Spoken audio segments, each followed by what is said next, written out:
Hello ಎಲ್ರಿಗೂ ನಮಸ್ಕಾರ. Welcome back to ನನ್ನ ಯೂಟ್ಯೂಬ್ ವೀಡಿಯೋಗೆ. ಇದು ಥರ್ಸ್ಡೇ ವ್ಲಾಗ್ ಆಗಿರುತ್ತೆ. Day in my life shoot ಮಾಡ್ತಾ ಇದ್ದೀನಿ. ಬಿಕಾಸ್ ತುಂಬ ಜನ ಅಕ್ಕ ಡೈಲಿ ವ್ಲಾಗ್ ಮಾಡಿ ಅಂತೀರಾ. ನೀವು ನಂಬ್ತಿರೋ ಬಿಡ್ತಿರೋ, ಈ ವಾರ ಸಾಧ್ಯ ಆದಷ್ಟು 4 ಸತಿ ವ್ಲಾಗ್ ಮಾಡಿದ್ದೀನಿ. ಆಮೇಲೆ ಅದನ್ನು ಅಪ್ಲೋಡ್ ಮಾಡೋದು ಡಿಲೇ ಆಗ್ತಿರ್ಬೋದು. ಬಟ್ ಐ ಥಾಟ್ ಆಫ್ ಇಲ್ಲ ಮಾಡೋಣ ಅಂತ ಅಂದ್ಬಿಟ್ಟು ನನಗೆ ನಾನೇ ಮೋಟಿವೇಟ್ ಮಾಡಿಕೊಂಡು 4 ವ್ಲಾಗ್ನ ಶೂಟ್ ಮಾಡಿದ್ದೀನಿ. ಆ್ಯಂಡ್ ಇದು ಥರ್ಸ್ಡೇ ವ್ಲಾಗ್ ಆಗಿರುತ್ತೆ. ಯೂಶಲಿ ನಾನು ವ್ಲಾಗ್ಸ್ ಮಾಡಿದ್ರೆ ಮಂಡೇ ಇಲ್ಲ ಥರ್ಸ್ಡೇ ಮಾಡ್ತೀನಿ, ಬಿಕಾಸ್ ವಾರ ಮಾಡಬೇಕಲ್ವಾ ಅಂತ ಅಂದ್ಬಿಟ್ಟು. ಬೇರೆ ಟೈಮಲ್ಲಿ ಏನಾದರೂ ಸ್ಪೆಷಲ್ ಇದ್ರೆ ಅಥವಾ ಏನಾದರೂ ಇನ್ಫಾರ್ಮೇಟಿವ್ ಇದ್ದರೆ ಮಾತ್ರ ಮಾಡೋಕ್ಕೆ ಹೋಗ್ತೀನಿ. ಇಲ್ಲಾಂದರೆ ಮಂಡೇ ಥರ್ಸ್ಡೇ ಕಂಪಲ್ಸರಿ ವ್ಲಾಗ್ ಮಾಡೋಕ್ಕೆ ಟ್ರೈ ಮಾಡ್ತೀನಿ. ಅದನ್ನು ಯಾವಾಗ ಟೈಮ್ ಸಿಗುತ್ತೋ ಆವಾಗ ಅಪ್ಲೋಡ್ ಮಾಡ್ತೀನಿ. ಆ್ಯಕ್ಚುಲಿ ಏನು ಮಾಡಿಬಿಟ್ಟಿದ್ದೀನಿ ಗೊತ್ತಾ, ಇದ್ರದ್ದು ನೆಕ್ಸ್ಟ್ ವ್ಲಾಗ್ನ ಫಸ್ಟ್ ಡೇ ಅಪ್ಲೋಡ್ ಮಾಡಿಬಿಟ್ಟಿದ್ದೀನಿ. ಅಂದರೆ ನೀವು ಏನು ಹಿಂದಿನ ವ್ಲಾಗ್ ನೋಡಿದ್ದೀರಾ, ಇದಾದ್ಮೇಲೆ ಅದು ಬರಬೇಕಿತ್ತು. ಆದರೆ ಅದನ್ನು ಫಸ್ಟ್ ಹಾಕ್ಬಿಡ್ತೀನಿ. ನನಗೆ ಗೊತ್ತೇ ಆಗಿಲ್ಲ. ನೋಡಿದ್ಮೇಲೆ ರಿಯಲೈಸ್ ಆಯಿತು, ಅಯ್ಯೋ ಉಲ್ಟಂ ಪಲ್ಟ ಆಗೋಯ್ತಲ್ಲ ಅಂದ್ಬಿಟ್ಟು. ಅಲ್ಲ, ಮೊದಲೇ ನಾನೇ ಉಲ್ಟಂ ಪಲ್ಟ, ಅದು ಬೇರೆ ವಿಚಾರ. ಬಟ್ ಏನೂ ಮಾಡೋಕ್ಕಾಗಲ್ಲ. Anyway, thank you so much. ನಾನು ಏನು ಅಪ್ಲೋಡ್ ಮಾಡಿದ್ರು ಕೂಡ ಅದಕ್ಕೆ ಅಷ್ಟೇ ಪ್ರೀತಿ ಕೊಡ್ತೀರಾ ನೀವು. ಪೂಜೆ ಎಲ್ಲ ಮುಗಿಸ್ಬಿಟ್ಟು ನಾನು ಭಗವದ್ಗೀತೆ ಓದೋಕ್ಕೆ ಕೂತ್ಕೊಂಡೆ. ಕೆಲವೊಂದು ಸತಿ ಏನಾಗುತ್ತೆ ಗೊತ್ತಾ, ನೀವು ಫುಲ್ ಸ್ಟೇಬಲ್ ಆಗಿರ್ತೀರಾ, ಬಟ್ ಒಂದು ಮೂಮೆಂಟಲ್ಲಿ ಔಟ್ ಆಫ್ ಕಂಟ್ರೋಲ್ ಹೋಗ್ಬಿಡ್ತೀರಾ. ನಿಮಗೆ ಅರಿವಿಲ್ದಂಗೆ ಆಗ್ಬಿಡುತ್ತೆ. ನನಗೆ ಇವತ್ತು ಅದೇ ಆಯಿತು. ಒಂದು 4-5 ಪೇಜ್ ಓದೋ ತನಕ ನಾರ್ಮಲ್ ಆಗಿದ್ದೆ, ಓದ್ತಾ ಇದ್ದೆ. ಅದಾದಮೇಲೆ ಈ ಸಾಲುಗಳನ್ನ ಓದಬೇಕಾದ್ರೆ ನಂಗೆ ಸಡನ್ನಾಗಿ ನಮ್ಮ ಅಕ್ಕ ನೆನಪಾಗ್ಬಿಟ್ಲು. ಯಾಕೆ ಬಂದ್ಲು ತಲೆಗೆ ಆ ಮೂಮೆಂಟಿಗೆ ಅಂತ ಗೊತ್ತಿಲ್ಲ, ಒಟ್ನಲ್ಲಿ ಬಂದ್ಲು. ಆ ಕ್ಷಣಕ್ಕೆ ಅಳಬೇಕು ಅಂತ ಅನ್ನಿಸ್ತು ನನಗೆ. ಸೊ ಹತ್ಬಿಟ್ಟೆ. ಅದಾದಮೇಲೆ 4-5 ಲೈನ್ ಓದಿದ ತಕ್ಷಣ ಮತ್ತೆ ನಾನು ಸ್ಟೇಬಲ್ ಆಗಿಬಿಟ್ಟೆ. So I am really happy ನಾನು ಈ ಥರ ಫ್ಲಕ್ಚುಯೇಟ್ ಆಗಿದ್ದಕ್ಕೆ. ಬಿಕಾಸ್ ಮುಂಚೆ ನನಗೆ ಈ ಥರ ಆಗ್ತಿರ್ಲಿಲ್ಲ. ಹೇಗೆ ಕಂಟ್ರೋಲ್ ತಪ್ತಿದೆ ಅಂತಂದರೆ ಯಪ್ಪ ಅಂತ ಅನ್ಸೋದು. ಅಷ್ಟು ಅಳ್ತಿದ್ದೆ. ಎಷ್ಟು ವೀಕ್ ಆಗಿದೆ ಅಂದರೆ, ನನ್ನದು ಫೋಟೋ ಏನಾದರೂ ಇದ್ದರೆ ಅಟ್ಯಾಚ್ ಮಾಡ್ತೀವಿ ನೋಡಿ. ನಮ್ಮ ಅಕ್ಕ ಹೋದಾಗ ಲಿಟ್ರಲಿ ಔಟ್ ಆಫ್ ಕಂಟ್ರೋಲ್ ಹೋಗ್ಬಿಟ್ಟಿದ್ದೆ ನಾನು. ಆಮೇಲೆ ನನಗೆ ಅರ್ಥ ಆಗೋಕ್ಕೆ ಶುರುವಾಯಿತು, ಹಿಂಗಿದ್ರೆ ತುಂಬ ಕಷ್ಟ ಆಗುತ್ತೆ ಜೀವನ ಮಾಡೋದಕ್ಕೆ. ಇಲ್ಲ, ಇದರಿಂದ ಹೊರಗೆ ಬರಬೇಕು ಅಂತ ಡಿಸೈಡ್ ಮಾಡಿ ನನಗೆ ನಾನೇ ದಿನೇ ಮೋಟಿವೇಟ್ ಮಾಡ್ಕೊಳ್ತಾ ಬಂದೆ. ಸೊ ಇವತ್ತು ಇಲ್ಲಿದ್ದೀನಿ. ಇವಾಗ ನಮ್ಮ ಅಕ್ಕ ನೆನಪಾದಾಗ ಖುಷಿನೂ ಪಡ್ತೀನಿ, ಅಳುನೂ ಬರುತ್ತೆ. ಸೊ ಎರಡು ಈಕ್ವಲ್ ಆಗಿ ಬ್ಯಾಲೆನ್ಸ್ ಮಾಡ್ತಾ ಇದ್ದೀನಿ. ಇನ್ನೊಂದೇನು ಗೊತ್ತಾ, ನಾನು ಈ ಥರ ಆಗೋದಕ್ಕೆ ಕಾರಣನೇ ಭಗವದ್ಗೀತೆ. ಪುಟ್ಟು ನನಗೆ ಭಗವದ್ಗೀತೆ ಓದು ಅಂತ ಕೊಟ್ಟಿದ್ದ, ಆದರೆ ಅದನ್ನು ನಾನು ಓದೇ ಇರಲಿಲ್ಲ. 1 ವರ್ಷ 2 ವರ್ಷ ಹಾಗೆ ಇಟ್ಬಿಟ್ಟಿದ್ದೆ. ಅದಾದಮೇಲೆ ಯಾರೋ ಹೇಳಿದ್ರು ಓದಿ ಅಂತ ಅಂದ್ಬಿಟ್ಟು. ಸೊ ನಾನು ಸ್ಟಾರ್ಟ್ ಮಾಡಿದೆ. ಇನಿಷಿಯಲಲ್ಲಿ ನನಗೆ 2 ಪೇಜ್ ಓದೋಕ್ಕೂ ಕಷ್ಟ ಆಗ್ತಿತ್ತು. ಹಿಂಸೆ ಅನ್ಸೋದು, ಇರಿಟೇಟಿಂಗ್ ಅಂತ ಅನ್ಸೋದು. ಅದಾದಮೇಲೆ 5 ಪೇಜಸ್ ಓದೋಕ್ಕೆ ಸ್ಟಾರ್ಟ್ ಮಾಡಿದೆ.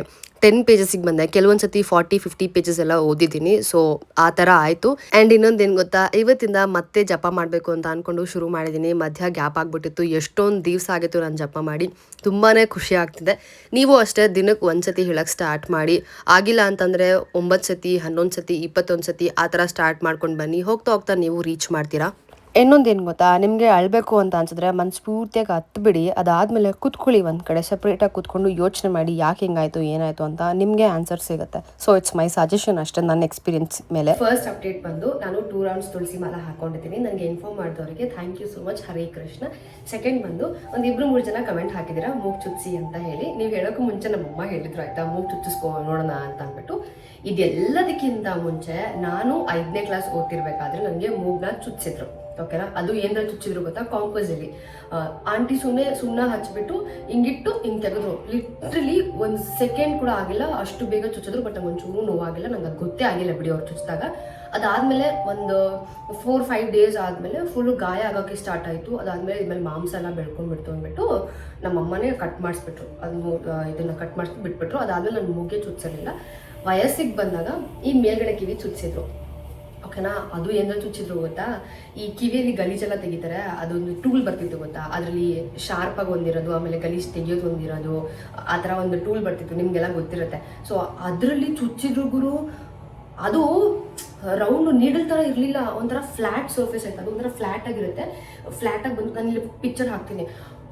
ಆಂಟಿ ಹಿಂಗೆ ಚುಚ್ಚಿಬಿಟ್ಟು ಹಿಂಗೆ ತಿರುಗಿಸ್ತಾ ಇದ್ದಾರೆ. ಯಪ್ಪ, ಹೆಂಗೆ ಹತ್ತಿದ್ದೀನಿ ಅಂದರೆ ನಾನು ಆ ಟೈಮಲ್ಲಿ ನಂಗೆ ಅಷ್ಟು ನೋವಾಗ್ಬಿಟ್ಟಿತ್ತು. ಅದು ಅಷ್ಟೇ. ಆಮೇಲೆ ಸೀಮೆಣ್ಣೆ ಹಾಕ್ತಾಯಿದ್ರು. ಒಂದು 12-14 ಡೇಸ್ ಸೀಮೆಣ್ಣೆ ಹಾಕಿದ್ರು. ಅದಾದಮೇಲೆ ಅದು ವಾಸಿನೇ ಆಗಿಲ್ಲ. ಅದ್ರ ಮೇಲೂ ಮಾಂಸ ಎಲ್ಲ ಬೆಳ್ಕೊಂಡ್ಬಿಡ್ತು ಅಂದ್ಬಿಟ್ಟು ನಮ್ಮಮ್ಮ ಅದನ್ನು ಕಟ್ ಮಾಡಿಸ್ಬಿಟ್ಟು ಬಿಟ್ಬಿಟ್ರು. ಅದಾದಮೇಲೆ ನನ್ನ ಮೂಗೆ ಚುಚ್ಚಿರಲಿಲ್ಲ. ಯಾಕೋ ಗೊತ್ತಿಲ್ಲ, ನೀವು ಹೇಳಿದ್ಮೇಲೆ, ನಮ್ಮಮ್ಮ ಹೇಳಿದ್ಮೇಲೆ ನನಗೂ ಅನ್ನಿಸ್ತಾ ಇದೆ ಮೂಗು ಚುಚ್ಚಿಸ್ಬೇಕು ಅಂತ ಅಂದ್ಬಿಟ್ಟು. ಅದಕ್ಕೆ ಚುಚ್ಸೋಕ್ಕೂ ಮುಂಚೆ ಸ್ವಲ್ಪ ಟ್ರೈ ಮಾಡೋಣ ನನಗೆ ಹೇಗೆ ಕಾಣುತ್ತೆ ಅಂತ ಅಂದ್ಬಿಟ್ಟು. ಓಕೆನಾ, ಅದಕ್ಕೆ ನನ್ನ ಹತ್ರ 2 ಆಪ್ಷನ್ ಇದೆ. ಒಂದು ಸ್ಟಿಕ್ಕರು, ಇನ್ನೊಂದು ಈ ಥರ ಒಂದು ನೋಸ್ಪಿನ್ನು. ಫಸ್ಟ್ ಸ್ಟಿಕ್ಕರ್ ಇಟ್ಟು ನೋಡೋಣ, ಬಿಕಾಸ್ ನಾನು ಲೆಫ್ಟೇ ಪ್ರಿಫರ್ ಮಾಡೋದು ಜಾಸ್ತಿ. ಫಸ್ಟು ಸ್ಟಿಕ್ಕರ್ನ ಇಟ್ಟು ನೋಡ್ತೀನಿ.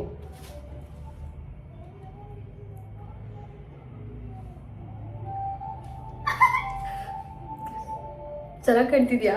ನಂಗೆ ಗೊತ್ತಿಲ್ಲ, ಬಟ್ ಟೋಟಲಿ ಡಿಫ್ರೆಂಟ್ ಆಗಿದ್ದೀನಿ ಅಲ್ವಾ? ಓಕೆ, ಈ ಗೊತ್ತಿಲ್ಲ ನನಗೆ. ನೀವು ಸಜೆಸ್ಟ್ ಮಾಡಿ ಆಯಿತಾ, ಹೆಂಗೆ ಕಾಣ್ತೀನಿ ಅಂತ ಅಂದ್ಬಿಟ್ಟು. ಅಲ್ಲ, ಎರಡು ಕಡೆ ಚುಚ್ಚಿಸ್ಬಿಟ್ರೆ ನಮ್ಮ ಅಜ್ಜಿ ಚುಚ್ಚಿದಾರಲ್ಲ ಹಂಗೆ.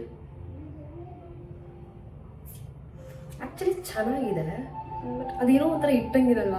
ಬಟ್ ನಮ್ಮದ್ರಲ್ಲಿ ಮದುವೆಗೆ ಕಂಪಲ್ಸರಿ ಮೂಗು ಚುಚ್ಚಿಸ್ಬೇಕು ಆಯಿತಾ. ಒಂದು ಸ್ಟೋನ್ ಆಯಿತು, ಇನ್ನೊಂದು ಈ ಥರ ರಿಂಗು. ನಂಗೆ ರಿಂಗ್ಸ್ ತುಂಬ ಇಷ್ಟ ಆಯಿತಾ. ನೀವು ನೋಡಿರ್ತೀರ ನಾನು ಇಲ್ಲಿ ಯೂಸ್ ಮಾಡೋದು ಸೆಪ್ಟೆಂಬರ್. ನಂಗೆ ತುಂಬ ಇಷ್ಟ ಆಗುತ್ತೆ. 100 ಜನ್ಮಕ್ಕೆ ನಾನು ಆಲ್ಮೋಸ್ಟ್ ಯೂಸ್ ಮಾಡಿದ್ದೀನಿ, ಬಟ್ ಗೊತ್ತಿಲ್ಲ ಯಪ್ಪ.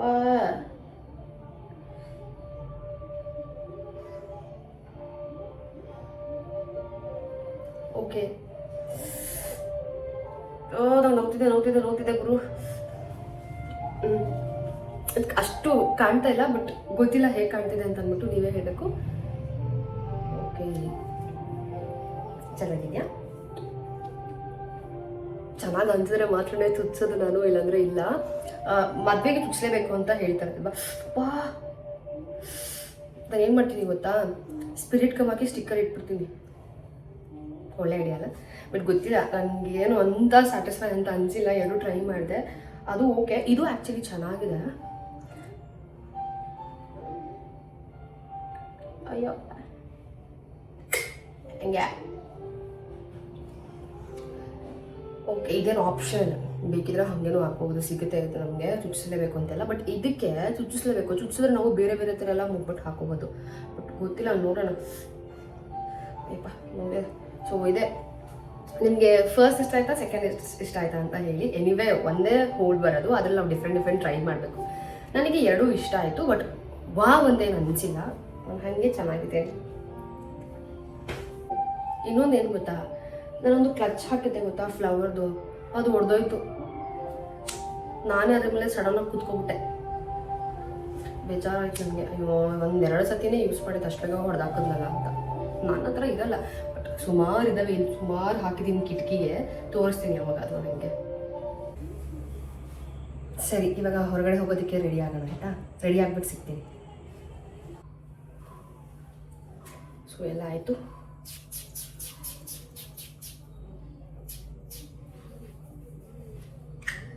ಯಾರೆಲ್ಲ ಈ ಪರ್ಫ್ಯೂಮ್ನ ತೊಗೊಂಡ್ರಿ ಕಮೆಂಟ್ ಸೆಕ್ಷನಲ್ಲಿ ತಿಳಿಸಿ, ಮರಿಬೇಡಿ.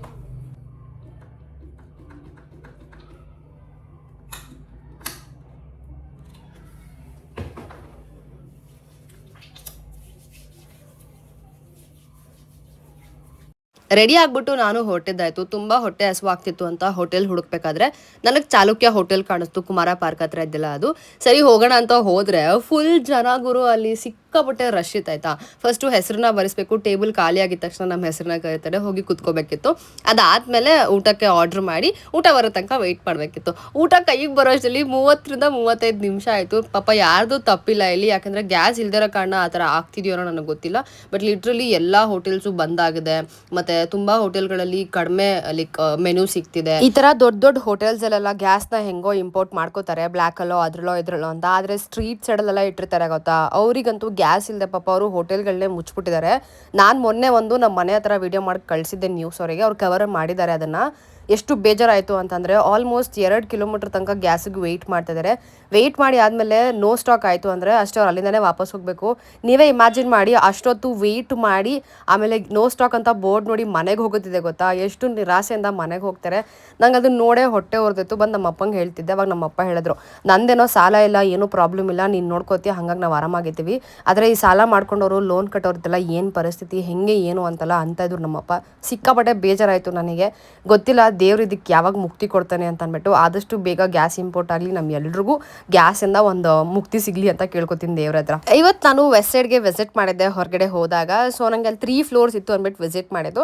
ನಂಗೆ ಅಂತ ಏನು ಸಿಕ್ಕಿಲ್ಲ ಆಯಿತಾ. ಪಕ್ಕದಲ್ಲಿ ಜುಡಿಯೋ ಇತ್ತು, ಜುಡಿಯೋ ಮತ್ತು ವೆಸ್ಟ್ ಸೈಡಲ್ಲಿ 1-2-3 ಐಟಮ್ನ ಪಿಕ್ ಮಾಡಿದೆ. ಅಷ್ಟೇನು ಖುಷಿ ಆಗಿಲ್ಲ, ಬಟ್ ವೆಸ್ಟ್ ಸೈಡ್ಗಿಂತ ಜುಡಿಯೋ ಅಲ್ಲಿ ಏನೋ 1-2 ಐಟಮ್ ಸಿಕ್ತು, ಸಿಕ್ಕಾಪಟ್ಟೆ ಖುಷಿ ಆಗೋಯ್ತು. ಅದನ್ನು ತೊಗೊಂಡು ಬಂದಿದ್ದೀನಿ.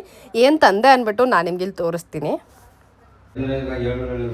ಫಸ್ಟ್ ಇದೊಂದು ಟಾಪ್ ತಗೊಂಡೆ, ಇದು ವೆಸ್ಟ್ ಸೈಡ್ ಇಂದ ಆಯ್ತಾ. ಇದರಲ್ಲಿ ರಸ್ಟ್ ಆರೆಂಜು ಮತ್ತೆ ವೈಟ್ ಇತ್ತು. ವೈಟ್ ನನ್ನ ಹತ್ರ ಇರಲ್ಲ, ಮತ್ತು ರೆಸ್ಟೋರೆಂಟ್ ಅಷ್ಟೊಂದೇನು ಚೆನ್ನಾಗಿ ಕಾಣಿಸಿಲ್ಲ, ಎಲ್ಲಾನು ಇರಲ್ಲ, ಬಟ್ ತುಂಬಾ ಚೆನ್ನಾಗಿ ಕಾಣ್ತಿತ್ತು, ಹಾಕೊಂಡ್ಮೇಲೆ ತುಂಬಾ ಪ್ರೀತಿಯಾಗಿತ್ತು ಅಂದ್ಬಿಟ್ಟು ಇದನ್ನ ತಗೊಂಡಿತ್ತು ಆಯ್ತಾ. ಇದೊಂದು ಅದಾದ್ಮೇಲೆ ಇದೊಂದು ಜೀನ್ಸ್ ತಗೊಂಡೆ ವೆಸ್ಟ್ ಸೈಡಿಂದಾನೆ. ಇದು ಸೈಜ್ ಆಕ್ಚುಲಿ 30 ಇದೆ, ಬಟ್ ಫಿಟ್ ಆಗಿದೆ ನನಗೆ. ಒಂಥರ ಬ್ಯಾಗಿ ಪ್ಯಾಂಟ್ ತರ. ಇದ್ರ ಲೆಂತ್ ಅಂತೂ ಸಕ್ಕದಾಗಿದೆ. ನಾನು ಹಾಕೊಂಡು ಟ್ರೈ ಮಾಡಿದ್ಮೇಲೆ ನೆಲ ಮುಟ್ಟಾಯ್ತು. ಸೊ ನೆಲ ಮುಟ್ಟ ಪ್ಯಾಂಟೇ ನಂಗೆ ಸಕ್ಕತ್ ಇಷ್ಟ ಆಗೋದು, ಅದಕ್ಕೋಸ್ಕರ ತಗೊಂಡೆ. ಇಫ್ ಇನ್ ಕೇಸ್ ನಮ್ಗೆ ಯಾವುದು ಲೂಸ್ ಆಯ್ತು ಅಂದ್ರೆ ಈ ತರ ಬೆಲ್ಟ್ ಇದು ಕೊಟ್ಟಿದ್ದಾರೆ, ಏನಂತಾರೆ ಬಕ್ಕಲ್ ತರ ಕೊಟ್ಟಿದ್ದಾರೆ, ನಾವು ಬೇಕಿದ್ರೆ ಫಿಟ್ ಮಾಡ್ಕೊಳ್ಬೋದು. So I am really happy ನನ್ನ ಲೆಂತ್ಗೆ ಪ್ಯಾಂಟ್ ಸಿಕ್ಕಿದೆ ಅಂತ ಅಂದ್ಬಿಟ್ಟು. ಇದನ್ನ ಹಾಕೊಂಡ್ರೆ ನಮ್ಮ ಕರ್ವ್ ಬಾಡಿ ಶೇಪ್ ಇದೆ, ಅದು ಇನ್ನೂ ಎನ್ಹಾನ್ಸ್ ಆಗುತ್ತೆ, ಅಂದ್ರೆ ಸ್ವಲ್ಪ ದಪ್ಪ ಕಾಣ್ತೀನಿ, ಬಟ್ ನೆವರ್ ಮೈಂಡ್, ನನ್ನ ಹೈಟ್ ಪ್ಯಾಂಟ್ ಸಿಗೋದು ಇಂಪಾರ್ಟೆಂಟ್ ನನಗೆ. ಸೊ ಇದೊಂದು ತಗೊಂಡೆ, ಎರಡೇ ತಗೊಂಡಿತ್ತು. ಇನ್ನೊಂದು ಕಾರ್ಡ್ ಸೆಟ್ ನೋಡಿದೆ ನಿಯಾನ್ ಗ್ರೀನ್ ಅಲ್ಲಿ, ಚೆನ್ನಾಗಿತ್ತು, ಎಕ್ಸ್ಟ್ರಾ ಸ್ಮಾಲ್, ಸಿಕ್ಕಾಪಟ್ಟೆ ದೊಡ್ಡದಾಗಿತ್ತು, ಅದಕ್ಕೆ ನಾನು ತಗೊಳಕ್ ಹೋಗಿಲ್ಲ. ಜುಡಿಯೋ ಇಂದ ಏನ್ ತಗೊಂಡೆ ಅಂತ ತೋರಿಸ್ತೀನಿ. ಜುಡಿಯೋ ಇಂದ ಇದೊಂದು ಟಾಪ್ ತಗೊಂಡೆ, ಹಾಕೊಂಡು ನೋಡಿದೆ, ಕ್ಯೂಟ್ ಆಗಿತ್ತು, ಚೆನ್ನಾಗಿತ್ತು. ಜೊತೆಗೆ ಪಫ್ ಲೀವ್ಸ್ ಇರೋದ್ರಿಂದ ತಗೊಂಡಿದ್ದು. ಸ್ಮಾಲ್ ತಗೊಂಡೆ, ಸ್ಮಾಲ್ ಫುಲ್ ಫಿಟ್ ಆಗಿತ್ತು, ಆಮೇಲೆ ಫುಲ್ ಬಾಡಿ ಹಗ್ಗಿಂಗ್ ತರ. ನನಗೆ ಯಾಕೋ ಅಷ್ಟು ಸರಿ ಅಂತ ಅನ್ಸಿಲ್ಲ, ಅದಕ್ಕೆ ಸ್ವಲ್ಪ ಲೂಸ್ ಇರಲಿ ಅಂದ್ಬಿಟ್ಟು ಎಮ್ ಸೈಜಲ್ಲಿ ತಗೊಂಡಿದ್ದು. ಓಕೆನಾ.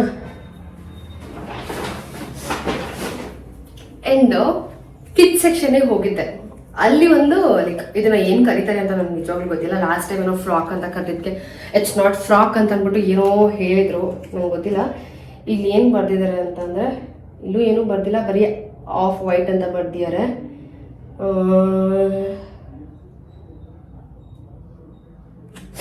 ಇದನ್ನ ಏನ್ ಕರೀತಾರೆ ಅಂತ ನಂಗೆ ನಿಜವಾಗ್ಲೂ ಗೊತ್ತಿಲ್ಲ.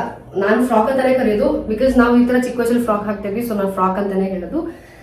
ದಿಸ್ ವಾಸ್ ಸೋ ಗುಡ್ ಗೊತ್ತಾ. ನಾನು ಹಾಕೊಂಡ್ಮೇಲೆ ತುಂಬಾ ಬ್ಯೂಟಿಫುಲ್ ಆಗಿ ಒಂಥರ ಪ್ರಿಟಿಯಾಗಿ ಕಾಣ್ತಿದ್ದೆ, ಅದಕ್ಕೆ ಇದನ್ನ ತಗೊಂಡ್ ಬಂದೆ ನಾನು. This costed me like $8.99, worth.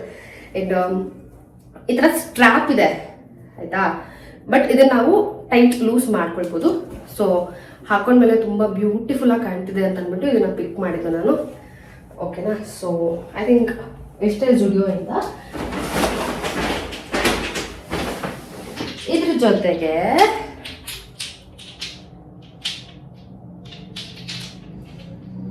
ನಾನು 5 ನೇಲ್ ಪಾಲಿಶ್ನ ತಗೊಂಡು ಬಂದೆ. ಅಯ್ಯೋ ಹೊಡೆದೋಗಿಲ್ಲ. ಸೊ ಇದೊಂದು ಕಲರ್, ಈ ಫೋಕಸ್ ಇದೊಂದು ಕಲರ್ ಬೆಡ್ ಮೇಲೆ ಹಾಕ್ತೀನಿ. ಆ್ಯಂಡ್ ಇದೊಂಥರ ಬ್ಲೂ ಕಲರ್. ಆಮೇಲೆ ಇದು ಇನ್ನೊಂದು ಥರ ಒಂಥರ ಗ್ರೀನಿಶ್ ಬ್ಲೂ, ಏನು ಕರಿತಾರೆ ನಂಗೆ ಗೊತ್ತಿಲ್ಲ. ಅದಾದಮೇಲೆ ಅಫ್ಕೋರ್ಸ್ ಬ್ರೌನ್ ಆಯಿತು ಅಂತ ಒಂದು ಬ್ರೌನ್ ತೊಗೊಂಡ್ಬಂದೆ. ಆ್ಯಂಡ್ ನಾನು ಅದರ ಮುಂಚೆ ಇತ್ತು, ಇದು ನಾನು ಯೂಸ್ ಮಾಡಿದ್ದೀನಿ, ಬಟ್ ಅದನ್ನು ಬಿಟ್ಟು ಅದೇ ಥರದಲ್ಲಿ ಶಿಮ್ಮರ್ ಇರೋದನ್ನು ತೊಗೊಂಡು ಬಂದಿದ್ದೀನಿ. ಎಸ್. ಸೊ ಟೋಟಲ್ ಆಗಿ 5 ನೇಲ್ ಪಾಲಿಶ್ ತೊಗೊಂಡು ಬಂದೆ. ಐ ಥಿಂಕ್ ಅಷ್ಟೇ. This was my shopping. ಒಂಥರ ಖುಷಿ ಆಗುತ್ತೆ ಬಟ್ಟೆ ತಗೊಳ್ಳೋದು ಅಂದ್ರೇ ಖುಷಿ, ನನಗೆ ಶಾಪಿಂಗ್ ಅಂದ್ರೇ ಖುಷಿ. ಸೊ ತಗೊಂಡಿದ್ದು ಇಷ್ಟೇ.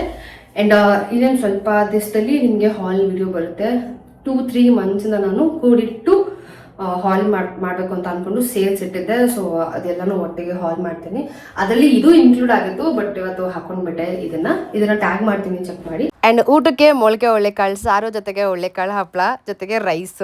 ಎಷ್ಟು ಚೆನ್ನಾಗಿತ್ತು ಗೊತ್ತಾ ಕಾಂಬಿನೇಷನ್. ಹೊಟ್ಟೆ ತುಂಬ ಊಟ ಮಾಡಿದೆ, ಬಿಸಿ ಬಿಸಿ ರೈಸ್ ಜೊತೆಗೆ. ಅದಾದಮೇಲೆ ಅಪ್ಪ ನ್ಯೂಸೇ ನೋಡೋದು, ಬೇರೆ ಯಾವ ಚಾನಲ್ಲೂ ಹಾಕಲ್ಲ ನಮ್ಮಪ್ಪ, ಬರೀ ನ್ಯೂಸು. ಸೊ ನ್ಯೂಸ್ ನೋಡ್ಕೊಂಡು ಇಬ್ಬರು ಡಿಸ್ಕಸ್ ಮಾಡ್ತೀವಿ. ನಮ್ಮನೆ ಅಡುಗೆ ಮನೆ ಲೈಟು ಫುಲ್ಲು ಫ್ಲಿಕ್ಕರ್ ಆಗ್ತಾಯಿತ್ತು, ಅದಕ್ಕೇನೋ ಖುಷಿ, ಒಂಥರ ಭಯ ಪಡ್ಸೋಕ್ಕೆ. ಸೊ ಆ ಥರ ಫ್ಲಿಕ್ಕರ್ ಆಗ್ತಾಯಿತ್ತು. ಅದಾದಮೇಲೆ ಸ್ಕಿನ್ ಕೇರ್ ಎಲ್ಲ ಮಾಡಿಕೊಂಡು ನಾನು ಜರ್ನಲ್ ಬರೆದಿಟ್ಬಿಟ್ಟು ಇವತ್ತಿನ ದಿನನ ಮುಗಿಸ್ದೆ.